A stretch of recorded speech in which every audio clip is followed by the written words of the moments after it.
আজকের সন্ধ্যা আপুকে পাত্রপক্ষ দেখতে আসবে। আপুর রুমে গিয়ে দেখি আপু মন খারাপ করে বসে আছে। আমি আপুর কাছে গিয়ে জিজ্ঞেস করলাম, আপু তুই মন খারাপ করে বসে আছিস কেন? সে বলল, ভাই আমি এখন বিয়ে করতে চাইছি না, তুই কিছু একটা করতে পারবি? আমি বললাম, মানে তুই কি বিয়ে ভেঙে দেওয়ার কথা বলছিস? সে বলল, হ্যাঁ। আমি বললাম, বিয়ে ভেঙে দিলে আমি কি পাবো বল? সে বলল, বল তোর কি চাই? আমি বললাম, আমাকে 1000 টাকা দিতে হবে, তাহলে চেষ্টা করে দেখতে পারি। সে বলল, ঠিক আছে। তারপর আমি আপুর রুম থেকে বের হয়ে আসলাম। সন্ধ্যা পাত্রপক্ষ আমাদের বাসায় চলে আসছে, সবাই বসে আছে আপুর অপেক্ষায়। একটু পর আম্মু গিয়ে আপুকে নিয়ে আসছে। আপু সবার সামনে বসলো। একজন আপুর নাম জানতে চাইলো, আপু নাম বলল। দেখলাম আপুর বয়সী একটা মেয়েও আসছে।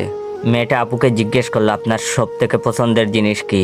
আমি আপুর আগে বললাম, ময়ে ময়ে। মেয়েটা বলল, ময়ে ময়ে মানে কি? আমি বললাম, হিসাব বুঝো না, দুধু খাও। একটা ভদ্রলোক বলে উঠলো, এই ছেলেটাকে? আমি বললাম, তুই এখনো আমার পরিচয় জানিস না? আমার পরিচয় পাইলে তো এখন তুই খাড়াইয়া মুইতা দিবি, বহনের টাইম পাবি না। লোকটি বলল, কি অসভ্য ছেলে, এই ছেলে তুই আমাকে চিনিস? আমি বললাম, না তো, কে আপনি? উনি বললেন, আমার নাম বাদশাহ। আমি বললাম, আপনার নাম যদি বাদশাহ হয় তাহলে আমার নাম কি হইতে পারে? আপনাকে মতো কিছু ফকিন্নি পুলার নাম বাদশাহ বলেই আজ দেশের এই অবস্থা। লোকটা বলল, বেয়াদব ছেলে একটা। আমি লোকটাকে বললাম, তুই দেখি বেশি কথা কস, আয় জায়গা পাট খেতে। লোকটি বলল, এই ছেলে কি শুরু করেছে এসব? আমি বললাম, হিসাব বুঝো না, দুধু খাও। এবার আমার আম্মু বলল, এই তুই কি শুরু করলি এসব?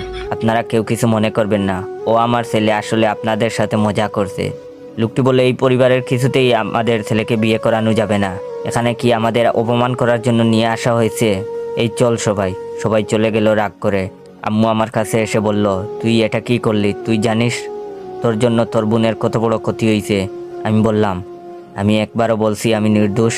আম্মু বললেন, তুই এত বড় একটা কাজ করে এখনো একথা বলছিস? আমি বললাম, আমি নির্দোষ দাবি করছি না।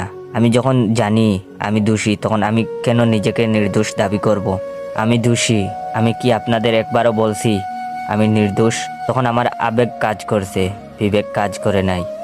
পৃথিবীর সব থেকে বড় আদালত হচ্ছে মানুষের বিবেক। তখন যদি আমার বিবেক কাজ করত, তাহলে আমি এত বড় পাপের মধ্যে জড়িয়ে যেতাম না।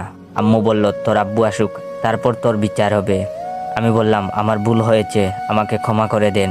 আম্মু রেগে মেগে চলে গেল। আপুর তো হাসতে হাসতে অবস্থা খারাপ। আপু আমাকে 1000 টাকা দিয়েছে, টাকা নিয়ে আমি গায়েব। পরে যা হবার হবে। বিয়ে ভেঙে দেওয়ার 1000 টাকা তো পেয়ে গেছি। ইয়াহু।